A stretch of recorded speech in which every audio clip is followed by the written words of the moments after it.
13 nouveaux cas d'infection au nouveau coronavirus, Covid-19, ont été confirmés au Maroc, portant à 358 le nombre total des cas de contamination jusqu'à 8 heures samedi, annonce le ministère de la Santé sur le portail www.covidemaroc.ma.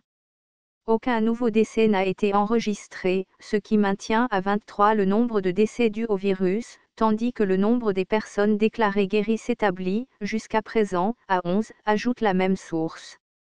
Les 13 nouveaux cas ont été recensés dans les régions de Rabat Salé Kénitra 7, Marrakech Safi 5 et de l'Oriental 1.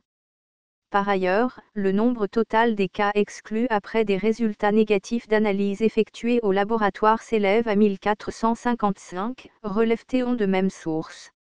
Le ministère invite les citoyens à respecter les règles d'hygiène et de sécurité sanitaire ainsi que les mesures préventives prises par les autorités marocaines en faisant preuve de responsabilité et de patriotisme.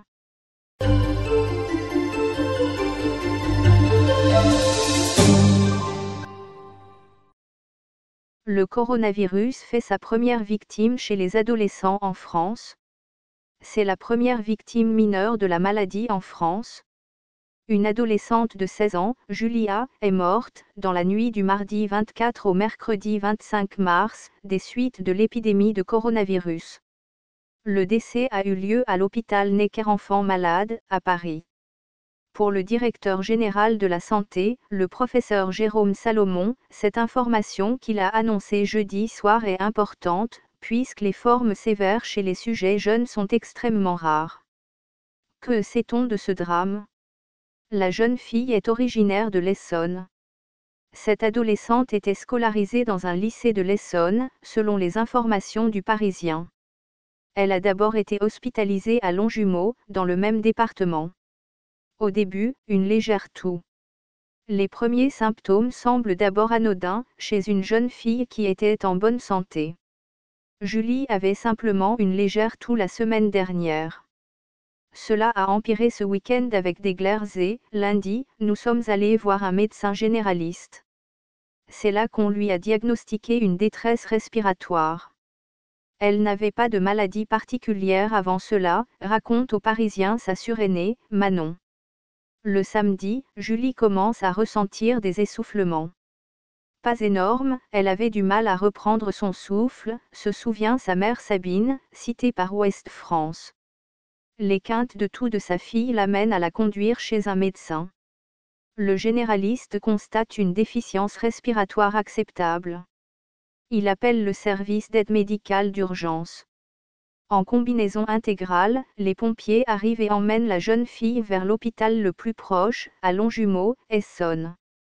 Sabine rentre chez elle. Lorsqu'elle appelle l'hôpital un peu plus tard, on lui parle d'un scanner, d'opacité pulmonaire, mais rien de grave. L'adolescente est transférée lundi à Necker. Les symptômes s'aggravent. Dans la nuit de lundi à mardi, Julie est transférée à Paris, à l'hôpital Necker-Enfants Malades à Paris, puis admise en réanimation dans la journée de mardi. Ces 2 derniers tests au Covid-19 sont négatifs, selon Ouest France, alors que celui de l'hôpital de Longjumeau se révèle positif. Mardi dans la soirée, Sabine, la mère de l'adolescente, qui était rentrée chez elle, reçoit un premier coup de fil de l'hôpital. L'état de santé de sa fille se dégrade, Julie va être intubée. À minuit 30, mercredi, Sabine reçoit un nouvel appel de l'hôpital qui lui dit « Venez, vite ». J'ai paniqué, il y a des mots qui vous font comprendre, déclare-t-elle à l'AFP. Quand elle arrive à l'hôpital vers 1h du matin, sa fille est décédée. On n'aura jamais de réponse, c'est invivable, confie Sabine à l'AFP. Les obsèques auront lieu lundi, en cercle restreint. La famille doit désormais s'organiser pour les obsèques. Le corps de Julie est dans la chambre mortuaire de l'hôpital Necker. Il n'en sortira pas avant l'enterrement prévu dans quelques jours. Par mesure de précaution, il n'y aura pas de cérémonie, seulement 10 personnes seront présentes au cimetière, explique Ouest France. Les obsèques auront lieu lundi, complète le Parisien. Un autre instant de recueillement est d'ores et déjà prévu dans son établissement scolaire. Le jeudi 4 mai, pour la rentrée, espère ses camarades. Les formes sévères chez les jeunes sont rares pour le directeur général de la santé, Jérôme Salomon. L'information concernant la jeune fille est jugée importante, puisque les formes sévères chez les sujets jeunes sont extrêmement rares. Elles surviennent de temps en temps pour des raisons multiples. On le voit notamment dans certaines infections virales, avec des formes extrêmement sévères exceptionnelles, a-t-il souligné.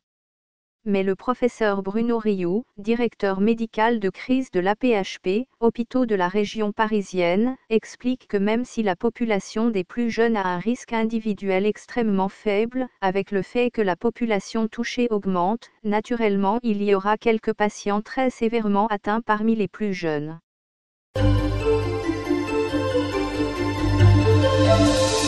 N'oubliez pas d'aimer et de partager la vidéo.